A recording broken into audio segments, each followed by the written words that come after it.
యోనా గ్రంథం 1వ అధ్యాయం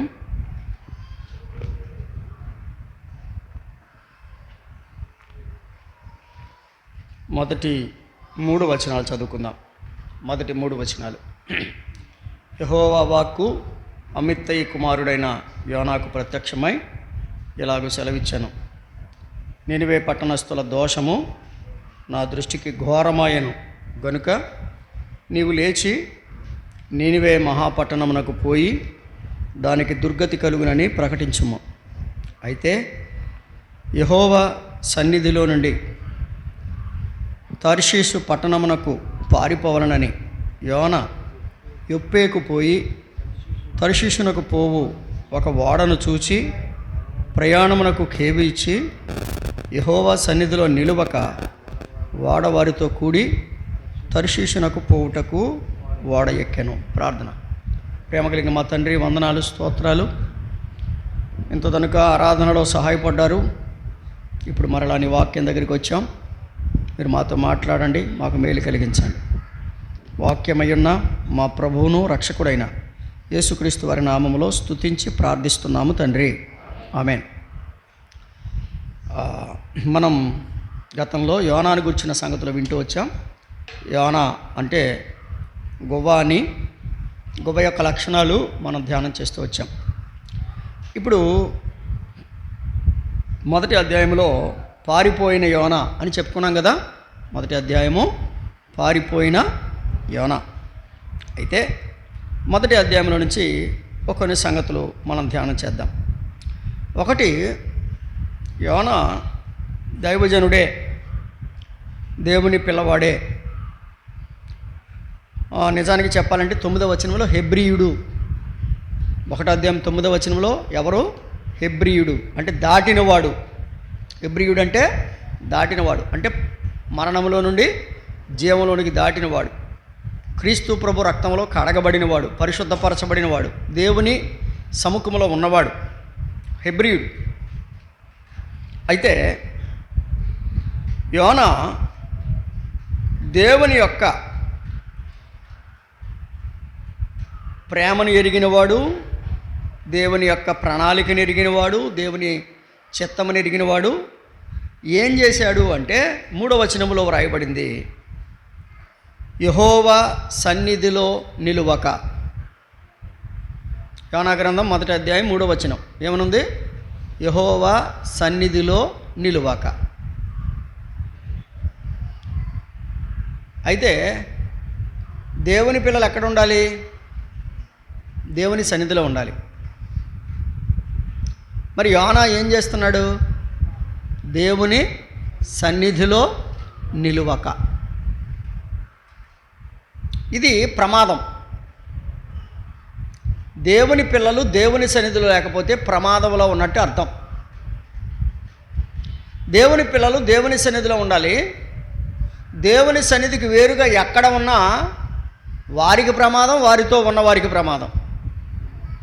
ఈ మాట ఎందుకు చెబుతున్నానంటే, ఈనాడు క్రైస్తవులు దేవుని సన్నిధిలో కంటే దేవుని సన్నిధికి వెలపల చాలా చోట్ల ఉంటున్నారు. తద్వారా వారికి వారు నష్టం చేసుకుంటున్నారు, వారితో ఉన్నవారికి కూడా నష్టం కలిగిస్తున్నారు. ఇక్కడ వ్రాయబడింది ఏంటంటే, యెహోవా సన్నిధిని నిలువక. 10వ వచనం చూడండి. 10వ వచనం, యోనా గ్రంథం 1వ అధ్యాయం 10వ వచనం. తాను యెహోవా సన్నిధిలో నుండి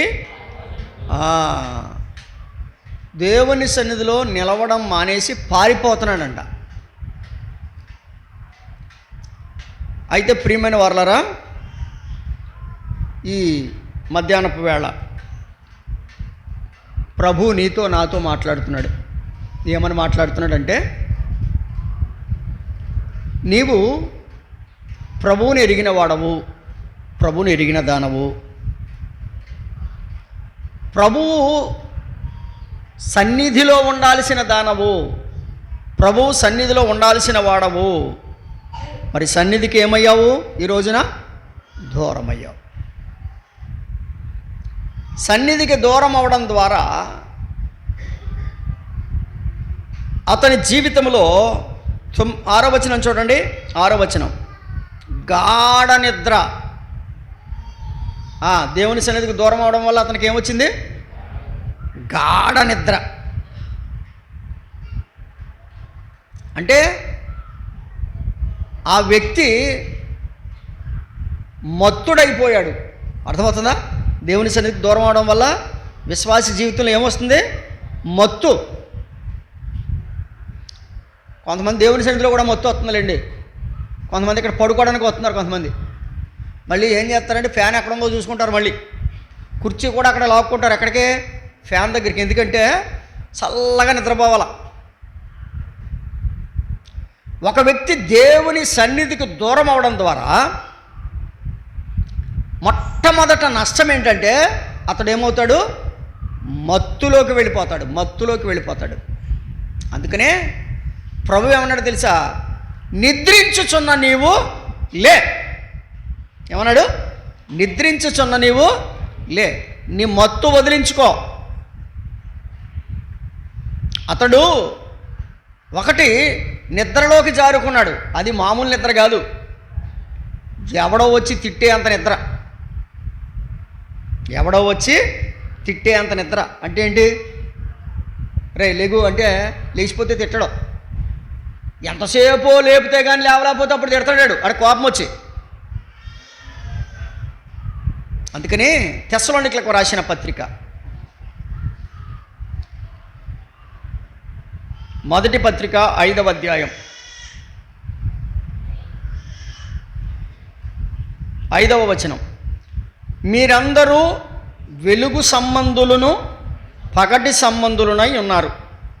మనము రాత్రి వారము కాము, చీకటి వారము కాము. 6వ వచనం, కావున ఇతరుల వలె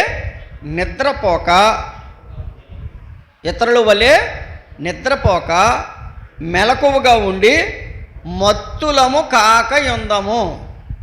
ఏం కాకుండా ఉందాం? మత్తులము కాకుండా ఉందాం. ఇప్పుడు యోనా జీవితంలో యోనా దేవునికి సన్నిధికి దూరమై నిద్రమత్తులోకి జారిపోయాడు కదా. ఎక్కడికి జారిపోయాడు? నిద్రమత్తులోకి జారిపోయాడు. సోదరులారా, మీలో కూడా చాలామంది నిద్రమత్తులో ఉన్నారు. నిద్ర భలే ప్రమాదం. నిద్ర చాలా ప్రమాదం. ఇతని నిద్ర పెద్ద ప్రమాదాన్ని తీసుకొచ్చింది. 1వ అధ్యాయం యోనా గ్రంథం 1వ అధ్యాయం 4వ వచనం, అయితే యెహోవా సముద్రము మీద పెద్ద గాలి పుట్టింపగా సముద్రమందు గొప్ప తుఫాను రేగి ఓడబద్దలైపోగతి వచ్చాను. దేవుని సన్నిధికి దూరం అయితే ఏమండి? బద్దలైపోవడమా, కట్టబడ్డమా? చెప్పండి. దేవుని సన్నిధికి దూరంగా సాఫీగా ప్రయాణం చేయగలమా?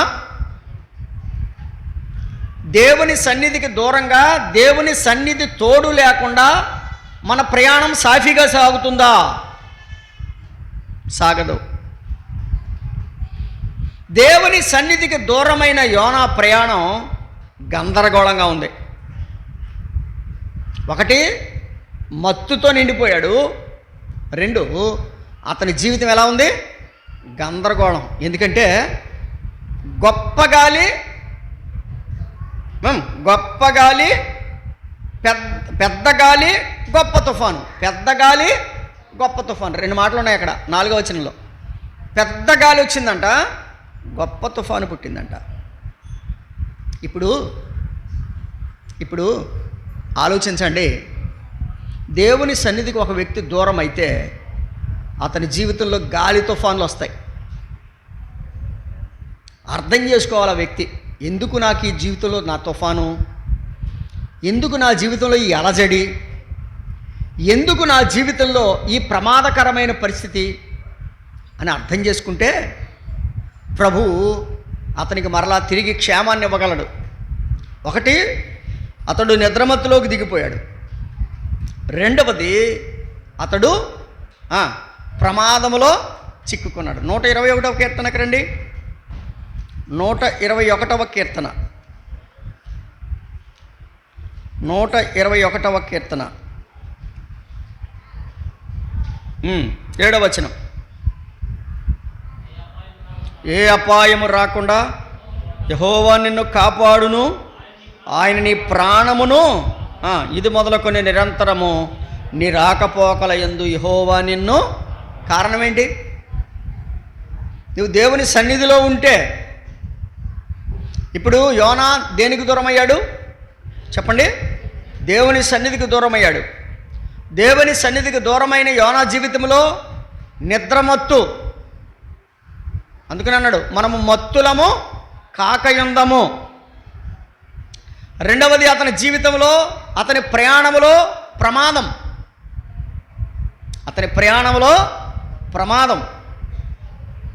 మన ప్రయాణాలు చూస్తున్నాం, మనం గమనిస్తున్నాం. రోడ్డు మీద ప్రయాణాల్లో ఎంతోమంది ప్రాణాలు కోల్పోతున్నారు. వాళ్ళు పాపులని కాదు. నీకు నాకు ఒక పాఠం ఏంటో తెలుసా? నీవు దేవుని సన్నిధికి దూరమయ్యావా? దేవుని సన్నిధికి దూరమైన యోనా ప్రమాదములో చిక్కుకున్నాడు కదండి. దేవుని సన్నిధికి దూరమైన యోనా ఎక్కడ చిక్కుకున్నాడు? ప్రమాదములో చిక్కుకున్నాడు. వాడ బద్దలైపోవు గతి వచ్చాను. 3వ సంగతి చెప్తాను చూడండి. యోనా గ్రంథం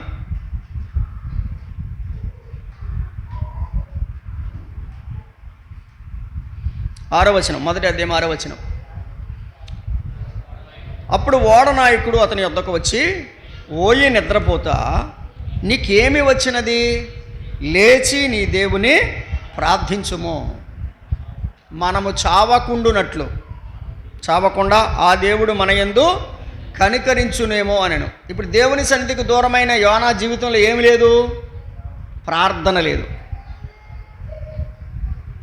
దేవుని సన్నిధికి దూరమైన యోనాలో ఏమి లేదు? ప్రార్థన లేదు. నేను మాట చెప్పనా? మీలో నేను ఒక అరగంట రోజు ప్రార్థన చేస్తున్నాననే వాళ్ళు ఎవరైనా ఉంటే చెయ్యెత్తమని చెప్పను, కానీ మీరు ధన్యులు. ఒక అరగంట, ఒక గంట చేస్తే ఇంకా ధన్యులు. మనం దేనిలో పెరగాలంటే ప్రార్థనలో పెరగాలి. రెండవది వాక్యంలో పెరగాలి. విశ్వాస జీవితంలో పెరగాలి. ఇవి తప్ప అన్నిటిలోనూ పెరుగుతాం మనం. నేను 2024వ సంవత్సరంలో పావుగంటే ప్రార్థన చేశాను. అయినా 25లో అరగంట చేస్తానని ఎవరైనా తీర్మానం చేసుకుంటారా? 31వ తారీఖు చెప్పండి, చేసుకుంటారా? లేదు నాయన, 2024లో మాకు 30 బత్తాలే పండింది, 2025లో మాకు 35 బస్తాలు పండేలా ఇది ఎవరికి కావాలి? ఇది ఆత్మీయంగా ఎదగకుండా శారీరకంగా ఎంతైనా ఎదుగుతున్నాం మనం. ఏమండి, ఒక అన్యుడు వచ్చి అతనితో మాట్లాడుతున్నాడు. ఏమనంటే తెలుసా? పోయి నిద్రపోతా, నీకేమొచ్చింది? లేచి నీ దేవుని ప్రార్థించు. ఒకవేళ మనం నశించిపోకుండా ఆ దేవుడు కరుణిస్తాడేమో. అంటే దేవునికి దూరమైన యోనా జీవితంలో ప్రార్థన కరువైంది. చాలామంది మమ్మల్ని అంటుంటారు, ప్రార్థన చేయండి మా కోసమని. మీరు మాత్రం బొబ్బొండి, మేము ప్రార్థన చేస్తాం. మీరు బొబ్బొండి, మేము ప్రార్థన చేస్తాం. కానుక ఇచ్చాం కదని ప్రార్థన ఎందుకు చేయరు? అంటే నీ కానుక కోసం మేము ప్రార్థన చేయాలా? నీ కానుక నువ్వో ఉంచుకో, మాకెందుకు? నీ ప్రార్థన నిన్ను స్వస్థపరుస్తుంది. నీ విశ్వాస జీవితం నీకు ఆశీర్వాదం ఇస్తుంది. ఏమండి, పెద్దలు ప్రార్థన చేస్తారు, సేవకులు ప్రార్థన చేస్తారు, కానీ నువ్వు ప్రార్థన చేయొద్దని ఎక్కడ లేదే. నీ భారం అంతా ఎవరో మీద పడేసి మేము వారికి ఫలానా వాళ్ళకి కానికిచ్చామని వాళ్ళే ప్రార్థన చేస్తారంటే నీ జీవితంలో ఎప్పుడు బాగుపడతావు? నువ్వు తింటాం మానే, మేము తింటాం.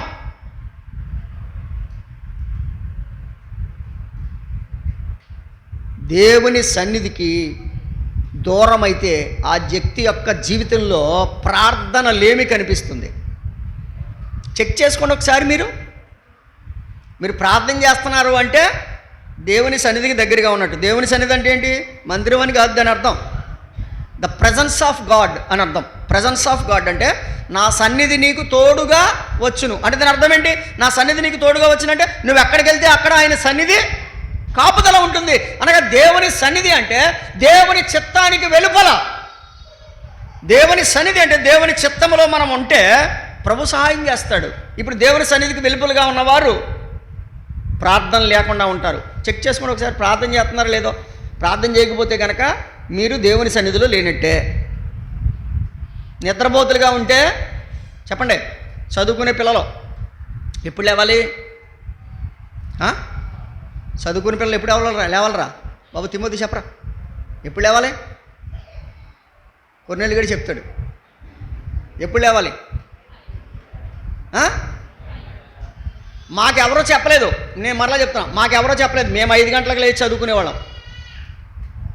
ఇప్పుడు మేము చెప్పినా కానీ లేవట్లేదు మీరు. అవునా కదా? నిద్రపోతు బైబిల్లో ఏముందో తెలుసా? నిద్రపోతులు చింపురు కొట్టలు వేసుకుంటారంట. ఇప్పుడు మంచి మంచి బట్టలు వేసుకోవచ్చు, ఎందుకంటే అమ్మ బాబు కుట్టిస్తున్నారుగా. రేపొద్దున నిద్రపోతులు ఏమైతే నిద్రపోతులు నీకు ఎక్కడి నుంచి వస్తాయి బట్టలు? నీకు ఎక్కడి నుంచి వస్తుంది ఆస్తి? నీకు ఎక్కడి నుంచి వస్తుంది తినడానికి? కాబట్టి నువ్వు నిద్రమత్తును వదులుకోవాలి. నిద్రపోతనం అంటే దేవుని సన్నిధికి దూరంగా ఉన్నట్టే. మూడవది మనం చెప్పుకున్నాం, ప్రమాదం కదా. ఎక్కడున్నాడు? ప్రమాదంలో ఉన్నాడు. ప్రమాదంలో ఉన్నాడు. కాబట్టి దేవుని సన్నిధికి దూరం అయితే ఒకటి ప్రమాదం, దేవుని సన్నిధికి దూరం అయితే నిద్రమత్తు, దేవుని సన్నిధికి దూరం అయితే ప్రార్థన లేమి. చెప్పండి, ఏలేమి? ప్రార్థన లేమి. దేవుని సన్నిధికి దూరం అయితే ఇంకొక సంగతి చెప్తాను రండి. యోనా గ్రంథం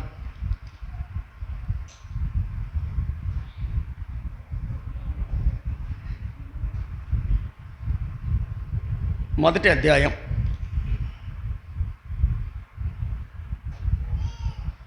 3వ వచనం. అయితే యెహోవా సన్నిధిలో నుండి తార్షీషు పట్టణమునకు పారిపోవాలనని యోనా యొప్పేకు పోయి తార్షీషునకు పోవు ఒక ఓడను చూచి ప్రయాణమునకు కేవు ఇచ్చి యెహోవా సన్నిధిలో నిలవక ఓడవారితో కూడి తర్షీషునకు పోవుటకు ఓడ ఎక్కెను.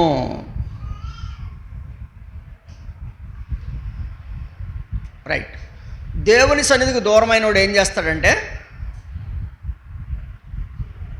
వినాలి, దేవుని సన్నిధికి దూరమైన వాడు ఏం చేస్తాడంటే సొమ్ము విషయంలో ఇష్టానుసారంగా ఉంటాడు.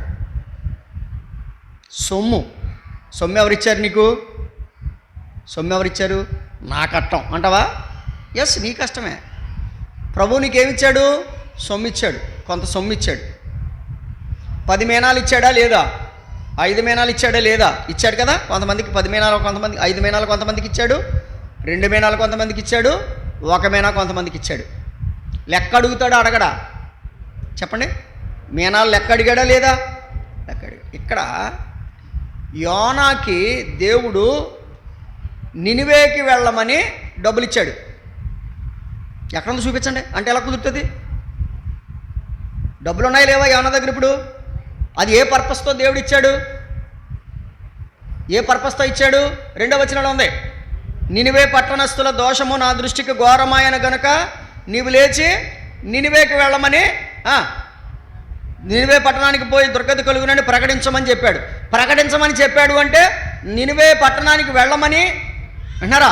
నినివే పట్టణానికి వెళ్ళడానికి కావలసినటువంటి సొమ్మును దేవుడు సమకూర్చాడు. అర్థమైందా? ఎవరికి? యోనాకి. ఇప్పుడు యోనా దేవుడు సమకూర్చిన సొమ్ముని దేవుని కోసం ఖర్చు పెడుతున్నాడా? చెప్పండి. యోనా దేవుడు సమకూర్చిన సొమ్ముని దేవుని కోసం ఖర్చు పెడుతున్నాడా? లేదు. తన విలాసాల కోసం ఖర్చు పెడుతున్నాడు. తన భోగం కోసం ఖర్చు పెడుతున్నాడు. దేవుని ప్రణాళిక కోసం ఖర్చు పెట్టడం మానేసి దేవుని ప్రణాళికకు అవతల ఖర్చు పెడుతున్నాడు. ఏదైతే ఖర్చే కదండి అని అనుకోవచ్చు.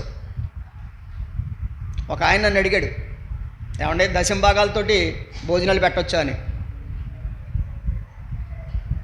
దశంభాగాలతో భోజనాలు పెట్టవచ్చా అని అడిగాడు ఒక ఆయన నన్ను. నో. ఏంటది? దాని పేరేంటి? దశంభాగం. ఎవరికి ఇవ్వాలి? అది దేవుని సన్నిధికి ఇవ్వాలి. భోజనాలు పెట్టడం అంటే ఏంటి? నువ్వేమనుకుంటున్నావంటే నేను దేవుని సొమ్ము దేవునికే ఖర్చు పెడుతున్నాను కదా అనుకుంటున్నావు, కానీ దేవుని ప్రణాళికకు అవతల ఖర్చు పెడుతున్నావు. నీకు దేవుడు అది సమకూర్చింది. ఎందుకు సమకూర్చాడు చెప్పండి? నీవు నినివే పట్టణానికి వెళ్ళడానికి సమకూర్చాడు, లేదా నీవు దశంభాగం ఇవ్వడానికి సమకూర్చాడు. ఎస్, అది దేవుని పనికి, దేవుని పిల్లలకు, దేవుని ప్రజలకు సువార్త వ్యాపకం నిమిత్తం, విధవరాల నిమిత్తం, తల్లిదండ్రులు లేని వారి నిమిత్తం దాన్ని ఖర్చు పెట్టాలి. ఒక ఆయన అన్నాడంట ఇంకొక ఆయనతోటి, యారా ప్రతి వారం దశంభాగం ఇచ్చేస్తున్నా, ఇవన్నీ పోగేసుకుని ఆఖరిని మీటింగ్ పెట్టుకోవచ్చు కదా అన్నాడంట. మీ దగ్గర ఉంటారు ఇటువంటి వాళ్ళు, ఈ దౌర్భాగ్యులు. ఎరా మళ్ళీ చెప్తున్నాను, ఆ అబ్బాయి వచ్చి నాతో చెప్పాడు, ఇలాగన్నారండి ఏం చేయమంటారండి అని అడిగాడు. నీకు తోచినట్టు చేయి, కానీ వాక్యం మాత్రం ఇలా చెప్తున్నాను. ఎరా ప్రతి వారం దశంభాగం ఇచ్చేస్తున్నా, ఇవన్నీ పోగేసుకుని ఒక పెద్ద సేవకుని కేకేసి పెద్ద మీటింగ్ ఇట్టేయచ్చు కదా అన్నాడంట. అది వాక్యక్రమమా? కాదు, కాదు. నీవు నీ దశమ భాగము దేవుడు ఎందుకోసం అని చెప్పాడో అందుకోసం పనిచేయి. నీకు ఇంకా దేవుడు ఇచ్చాడనుకో అప్పుడు ఖర్చు చేయి. పెద్ద సేవకుని కేకేస్తావో, హెలికాప్టర్ మీద వచ్చే సేవకుని కేకేస్తావో, విమానం మీద వచ్చే ఆ సేవకుని కేకేసుకుంటావు, కేకేసుకో. ఇప్పుడు చెప్పండి, దేవుడు యోనాకు సొమ్మును ఎందుకు సమకూర్చాడు చెప్పండి? నినివే పట్టణానికి వెళ్ళడానికి. దేనికోసం వాడుతున్నాడు? తన విలాసానికి. అంటే తర్షీషునకు పోయే ఓడ ఎక్కి వాడు అడుగు భాగానికి వెళ్ళి బెర్త మీద పడుకున్నాడు అంటండి. అంటే ఇప్పుడు ఎంతగా సీటు కాదు, ఇంది బెర్తే కొనుక్కున్నాడు ఏకంగా. మీకు అందరికీ తెలుసు, దేవదాసులు రాజారావు గారు, జి రాజారావు గారు, పూర్వీకులు పెద్దవాళ్ళందరికీ తెలుసు. ఆయన చాలాసేపు చీరాల బస్ స్టాండ్లో నిలబడ్డాడట. ఏమంటే బస్సులన్నీ వదిలేస్తున్నారు, ఎక్కడికి వెళ్ళాలి మీరు అని అడిగారంట ఒక ఆయన. పలానా పర్చూరు ఎక్కడికి వెళ్ళాలి నేను అని చెప్పాడంట. అదేంటండి ఇన్ని బస్సులు వెళ్ళిపోయినాయి కదా, ఇన్ని ఎక్స్ప్రెస్లు వెళ్ళిపోయినాయి కదా అని అంటే ఆయన అన్నాడంట, అయ్యా ఇది దేవుని పిల్లలు ఇచ్చిన సొమ్ము. నేను విలాసం కోసం ఎక్స్ప్రెస్ ఎక్కితే దేవునికి నేను లెక్క చెప్పాలన్నాడంట. అటువంటి సేవకులు ఎవరైనా ఉన్నారా ఈ రోజుల్లో? అంటే 80 రూపాయలు ఎక్స్ప్రెస్కి అవుద్ది, 40 రూపాయలు ప్యాసింజర్కి అవుద్ది. దేవుని పిల్లలు ఇచ్చిన సొమ్మే కదా అని నా ఇష్టానుసారంగా నేను ఖర్చు పెట్టకూడదు. దేవుని పిల్లలు ఇచ్చిన సొమ్ము నమ్మకంగా ఖర్చు పెట్టాలి. రేపొద్దు నేను దేవునికి ఏం చెప్పాలి? లెక్క చెప్పాలి. ఏమండి, గుండెల మీద చేసుకుని చెప్పేవాళ్ళు ఎవరైనా ఉన్నారా ఈ రోజుల్లో అంటే ఇటువంటి సేవకులు బహు కొద్ది మందే. దేవుడిచ్చింది ఒకటా? ఒకందుకు ఇచ్చాడా? ఒకటి చేస్తున్నావా? ఇది దేవుని సన్నిధికి దూరమైన వాళ్ళు చేసే పని. ఈ సొమ్ముతో ఏం చేస్తే ఏమైంది? కొంతమంది ఏం చేస్తున్నారంటే డబ్బులన్నీ పోగేసి ఆఖరిని క్యాలెండర్ల నుంచి పంచి పెడుతున్నారు. ఇదేంటో నాకు అర్థం కాదు. ఇది కూడా కరెక్ట్ ఏం కాదు. దేవుని కొరకు, దేవుని పని, దేవుని సొమ్మును దేవుని కొరకు ఖచ్చితంగా వాడాలి. మీకు ఒక మాట చూపిస్తాను. నిర్గమాకాండం 32వ అధ్యాయం.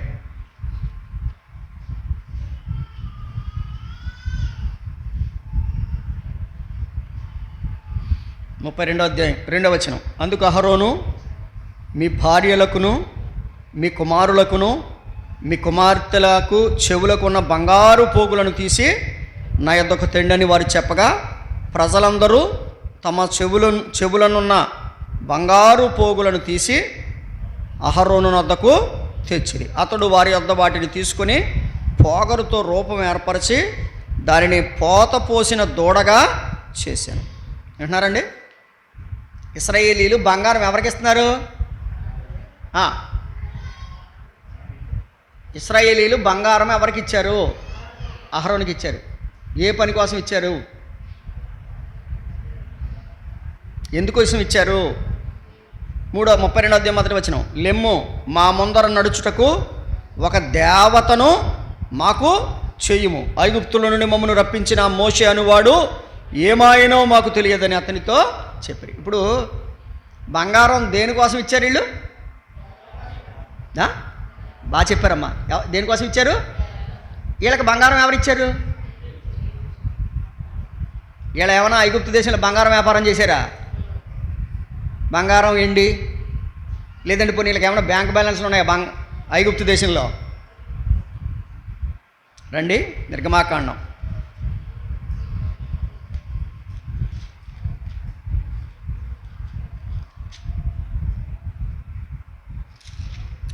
13వ అధ్యాయం.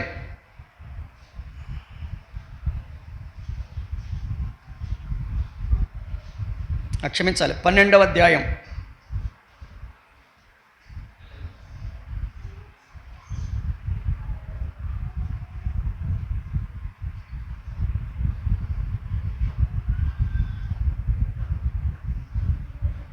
వారు వస్తున్నారు ఆ రాత్రి వేళ. వస్తున్నప్పుడు 12వ అధ్యాయం 34వ వచనం, కాబట్టి ప్రజలు, నిర్గమాకాండం 12:34, కాబట్టి ప్రజలు తమ పిండి ముద్దను తీసుకుని అది పులియక మునిపే పిండి పిసుకు తొట్లతో దానిని మూట కట్టుకుని తమ భుజముల మీద పెట్టుకుని పోయిరి. 35వ వచనం, ఇశ్రాయేలీలు మోషే మాట చొప్పున చేసి ఐగుప్తీయుల యొద్ద నుండి వెండి నగలును బంగారు నగలును వస్త్రములు అడిగి తీసుకొనిరి. యెహోవా ప్రజల ఎడల ఐగుప్తీయులకు కటాక్షము కలుగజేసిన గనుక వారు వారికి కావలసిన వాటిని ఇచ్చిరి, అట్లు వారు ఐగుప్తీయులను దోచుకుంటారు. ఇప్పుడు చెప్పాలి. ఇప్పుడు నేను ప్రశ్న వేస్తాను, ఈ ప్రశ్నకి సమాధానం చెప్తే అర్థమైపోయింది. ఇశ్రాయేలీలకి బంగారం ఎక్కడది? ఈ ముక్కులకి ఈ చెవులు ఇచ్చేస్తున్నారు కదా. ఇప్పుడు అహరోను గారికి మీ ముక్కులు ఉన్నాయి మీ చెవులు ఉన్నాయి పట్టురండి అన్నాడు. ఎవరు? అహరోను గారు. ముక్కులు ఉన్నాయి చెవులు ఉన్నాయి పట్టుకొచ్చేస్తున్నారు వీళ్ళు. అసలు ఆ ముక్కులకి చెవులకి నీకు ఎవరిచ్చారు? మీకు ఆన్సర్ దొరకలేదా? ఆన్సర్ దొరకలేదా? చూడండి, 12వ అధ్యాయం 36వ వచనం, యెహోవా ప్రజల ఎడల ఐగుప్తీయులకు కటాక్షము కలుగజేసెను కనుక వారు వారికి కావలసిన వాటిని ఇచ్చిరి. ఏమేమి ఇచ్చారు? పైన ఉంది, వెండి నగలు, బంగారు నగలు, వస్త్రాలు. ఇప్పుడు చెప్పాలి, ఇశ్రాయేలీలు తమ సొంతంగా సంపాదించుకున్నారా దేవుడిచ్చాడా? ఇప్పుడు మరి దేవుని సొమ్ము ఎవరికి ఖర్చు పెట్టాలి? ఎవరికి ఖర్చు పెట్టాలి? దేవునికి ఖర్చు పెట్టాలి. మరి ఇలా ఏం చేస్తున్నారు? మరి యోనా గారు ఏం చేస్తున్నాడు చెప్పండి? యోనా ఏం చేస్తున్నాడు? దేవుని సొమ్ము దేవుని కోసం ఖర్చు పెట్టడం మానేసి తన విలాసం కోసం ఖర్చు పెట్టాడు. మేలు పొందాడా? చెప్పండి, మేలు పొందాడా? అంటే దేవుని సన్నిధికి దూరమైన వారు సొమ్ము విషయంలో నమ్మకంగా ఉండలేరు. సొమ్ము విషయంలో ఎలా ఉండలేరు? తప్పుడు లెక్కలు వేస్తూ ఉంటారన్నమాట. ఇదివరకు మేము చిన్నప్పుడు గోళికాయలు ఆడుకునేవాళ్ళం. జాన సరిగ్గా వేసేవాడు కదా ఒకడు, సరిగ్గా ఈ జాన అనేవాడు. అంటే దాని అర్థం ఏంటి? ఆడు ఎలాగంటే ఇలా వచ్చేస్తుంది, పెద్ద జానే హెత్తడాడు. అంత జాన రాదాడికి, కానీ దొంగతనంగా వేసాడు జాన, కాబట్టి ఆ కాయని కొట్టగలిగాడు. ఈ రోజుల్లో కూడా చాలామంది ఎలా ఉన్నారు తెలుసా? దేవుని సొమ్ము విషయంలో నేను దేవునికే కదా ఖర్చు పెడుతున్నాను అనుకుంటున్నావు, కానీ దేవుని సొమ్ము విషయంలో అపనమ్మకంగా ఉన్నావు. పౌలు గారు ఏమన్నాడో తెలుసా? కొరింథీయులకు రాసిన పత్రిక, మొదటి పత్రిక 16వ అధ్యాయం 16వ వచనం, మొదటి కొరింథీ 16:16.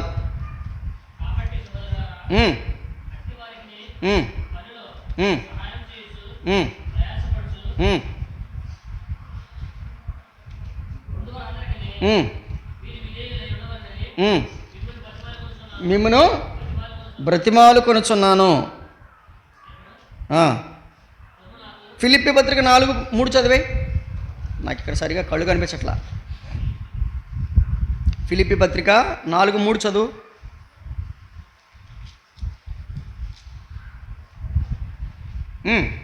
అవును, నిజమైన సహకారి ఆ స్త్రీలు క్లెమెంతుతోనూ నా ఇతర సహకారులతోనూ సువార్త పనిలో నాతో కూడా ప్రయాసపడిన వారు గనుక వారికి సహాయము చేయమని నిన్ను వేడుకొనుచున్నాను. ఆ సహకారుల పేరులు జీవగ్రంథమందు వ్రాయబడ్డాయి. ఇప్పుడు దేనికోసం సహకారం చేయాలి? మనం సువార్త పని కొరకు సహాయం చేయాలి.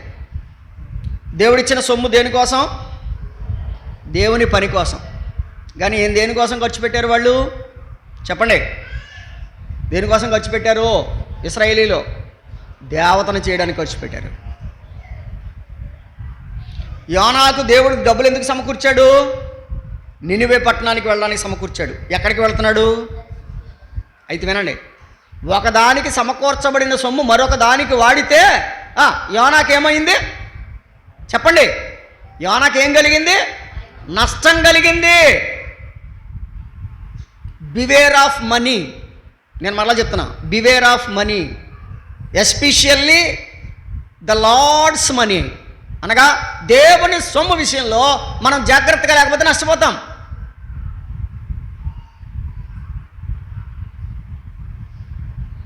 ఒకటి, యోనా దేవుని సన్నిధికి దూరం అయ్యాడు.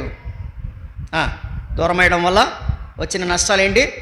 4 సంగతులు చెప్పాను ఇప్పటికి, అంతేనా? ఒకటి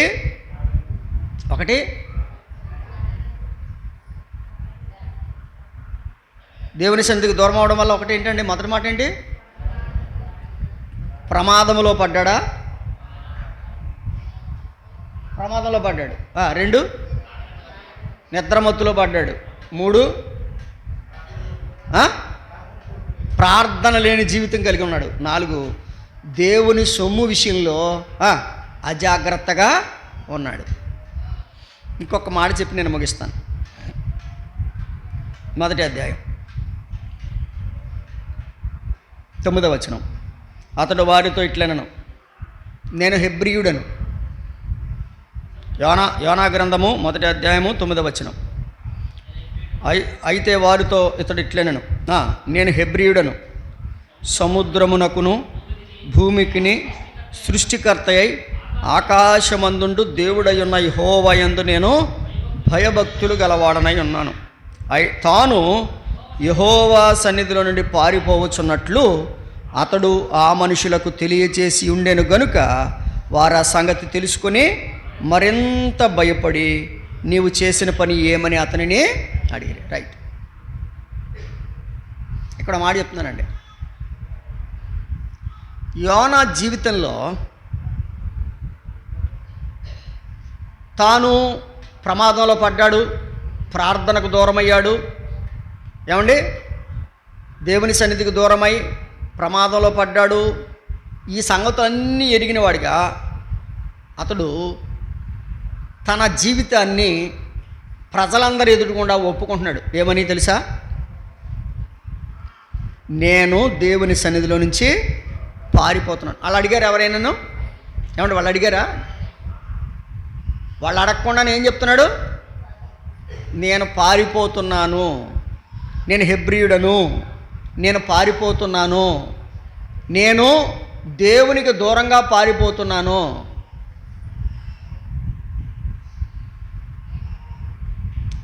అయితే నేను అంటాను, ఇప్పుడు ఈ విషయం మర్చిపోకండి. తన తప్పును ఒప్పుకున్న యోనా ప్రమాదంలో పడ్డాడు, ప్రార్థన లేనివాడిగా ఉన్నాడు. ఏమండి, గాఢ నిద్రలోకి పోయాడు. ఏమండి, దేవుని సొమ్ము విషయంలో అపనమ్మకంగా ఉన్నాడు. కానీ చివరికి తన జీవితంలో ఏం చేశాడు? నేను తప్పు చేశాను అని ఒప్పుకున్నాడు. బైబిల్ ఏం చెప్తుంది? అతిక్రమములు దాచిపెట్టువాడు వర్ధిల్లడు. వాటిని ఒప్పుకొని విడిచిపెట్టువాడు కనికరము పొందును. అతిక్రమములు దాచిపెట్టువాడు వర్ధిల్లడు, వాటిని ఒప్పుకొని విడిచిపెట్టువాడు కనికరము పొందును. రైట్. ఇప్పుడు ఒక మాట మీకు జ్ఞాపకాన్ని తెస్తాను. దేవుని సన్నిధికి దూరం అవ్వడం వల్ల మనకు మేలా కీడా? చెప్పండి. మేలా కీడా? క్లియర్గా రావట్లేదు నాకు. కీడే. యోనాకి ఏం కలిగింది? ప్రమాదం వచ్చింది కదా. యోనా జీవితంలో ఏమొచ్చింది? ప్రమాదం వచ్చింది. ఆదికాండము 4వ అధ్యాయము 14వ వచనం. ఆదికాండము 4:14. నేడు ఈ ప్రదేశము నుండి నన్ను వెళ్ళగొట్టితివి, నీ సన్నిధికి రాకుండా వెలివేయబడి దిగులు పడుచు భూమి మీద దేశదిమ్మరినయుందును, కావున నన్ను కనుగొని వేడెవడో వాడు నన్ను చంపునని యెహోవాతో అనెను. ఇప్పుడు చెప్పండి, కయీను దేవుని సన్నిధికి దూరమై ఏమయ్యాడు?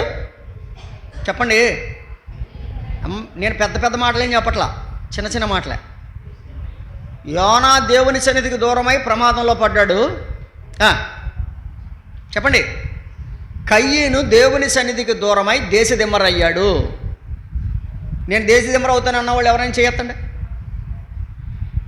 అదేంటి ఎవరెత్తరేటి? నువ్వు చెప్పినా చెప్పకపోయినా దేవుని సన్నిధికి దూరంగా ఉంటే దేశదిమ్మరే. నువ్వు చెప్పినా చెప్పకపోయినా దేవుని సన్నిధికి దూరంగా ఉంటే ప్రమాదంలో ఉన్నట్టే. ఇంకొక మాట చెప్తాను. లూకాసు వార్త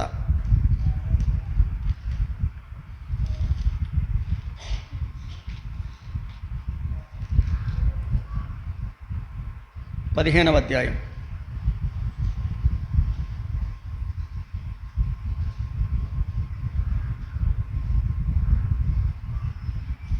13వ వచనం. కొన్ని దినములైన తరువాత ఆ చిన్నవాడు సమస్తమును సమకూర్చుకొని దూరమునకు పోయి, ఎక్కడికి పోయాడు? ఎక్కడి నుంచి దూరంగా పోయాడు? తండ్రి సన్నిధి నుంచి. అంతేనా? ఏ సన్నిధి నుంచి? తండ్రి సన్నిధి నుంచి దూరదేశానికి వెళ్ళాడు. వెళ్ళి అచ్చట తన ఆస్తిని దుర్వ్యాపారం వలన పాడు చేశాను. ఇప్పుడు చెప్పండి, పాడయ్యాడా బాగయ్యాడా? చెప్పాలి. తండ్రి సన్నిధికి దూరమైన యోనా ప్రమాదంలో పడ్డాడు. తండ్రి సన్నిధికి దూరమైన కయీను దేశదిమ్మరయ్యాడు. తండ్రి సన్నిధికి దూరమైన చిన్న కుమారుడు పాడయ్యాడు. నువ్వేమవుతావు? నువ్వేమవుతావు? దేవునికి స్తోత్రం. యోనా తన తప్పు ఒప్పుకున్నాడు. చిన్న కుమారుడు తన తప్పు ఒప్పుకున్నాడు, కానీ కయీను మాత్రం తన తప్పు ఒప్పుకోలేదు. యోనా తప్పు ఒప్పుకున్నాడు, చిన్న కుమారుడు తప్పు ఒప్పుకున్నాడు. యోనా మరలా తిరిగి 3వ అధ్యాయం 1వ వచనంలో రెండవసారి దేవుని వాక్ అతనికి ప్రత్యక్షమైంది. అంటే దాని అర్థం ఏంటి? దేవుడు మరలా అతన్ని కరుణించాడు, తప్పు ఒప్పుకున్నాడు గనక. చిన్న కుమారుడు కూడా నీ సన్నిధికి దూరం అయ్యానయ్యా, మరలా నీ దగ్గరకు వస్తున్నాను అని వచ్చినప్పుడు తండ్రి అతని మెడ మీద పడి ముద్దు పెట్టుకున్నాడు. మరలా తండ్రి సన్నిధిని, ఆనందాన్ని, సహవాసాన్ని, ఆశీర్వాదాన్ని తిరిగి పొందుకోగలిగాడు. అయితే వినండి, ఇప్పుడు మనం ఎక్కడుందాం? మన మరణం ఎక్కడా? దేవుని సన్నిధిలోనా, దేవుని సన్నిధికి దూరంగానా? చెప్పండి. దావీదు భక్తుడు ఒక కోరిక కోరుకున్నాడు. ఆ కోరిక చదువుకుని ముగించుకుందాం. సమూయేలు మొదటి గ్రంథం 26వ అధ్యాయం. సమూయేలు మొదటి గ్రంథం 26వ అధ్యాయం 20వ వచనం. సమూయేలు మొదటి గ్రంథం 26వ అధ్యాయం 20వ వచనం. సమూయేలు మొదటి గ్రంథం 26:20. నా దేశమునకు దూరముగాను యెహోవా సన్నిధికి ఎడమగాను నేను మరణము నందకపోదును గాక. ఈ మాట అందరూ చెప్పాలి. ఏమన్నా అందరూ చెప్తారా? చెప్పండి అందరూ. నా దేశమునకు దూరముగాను యెహోవా సన్నిధికి ఎడమగాను నేను మరణం నందకపోదును గాక. ఇప్పుడు చెప్పండి, దావీదుకి ఎక్కడ ఉండాలని ఉంది? యెహోవా సన్నిధికి దూరంగా ఉండాలనుందా, యెహోవా సన్నిధిలో ఉండాలనుందా? 16వ కీర్తనలో చెప్పాడు కదా, నీ సన్నిధిని సంపూర్ణ సంతోషము కలదు, నీ కుడి చేతిలో నిత్యము సుఖములు కలవు. రైట్, దావీదులాగా ఓ నిర్ణయం చేసుకుని వెళదాం. నాయనా, ఇంతకాలం నీ సన్నిధికి దూరంగా ఉన్నాను, ఇక నాయనా నీ సన్నిధిలో ఉంటాను, నీ సన్నిధిలో ఉన్న ఆశీర్వాదాలు పొందుతాను, నీ సన్నిధిలో ఉన్న దీవెనలు పొందుతాను అని మనం సరి చేసుకుందాం. ప్రభు కొరకు మనల్ని మనం సమర్పించుకుందాం. దేవుడి మాటలు మన కొరకు దీవించునుగాక. ఆమేన్. ప్రేమ కలిగిన తండ్రి, వందనాలు. అందరిలో అన్ని విధాలుగా నీ వాక్యాన్ని పనిచేయనివ్వండి, నీ కృపనిచ్చి నడిపించమని, సహాయం చేయమని, నీ సన్నిధికి దూరంగా ఉండకుండా నీ సన్నిధిలో జీవించే భాగ్యం మాకు దయచేయమని, నీ సన్నిధిలో నిందారహితులుగా నడిచే భాగ్యం మాకు దయచేయమని మా ప్రభు రక్షకుడైన యేసుక్రీస్తు వారి నామంలో ప్రార్థించి వేడుచున్నాము తండ్రి. ఆమేన్. అందరికీ వందనాలు.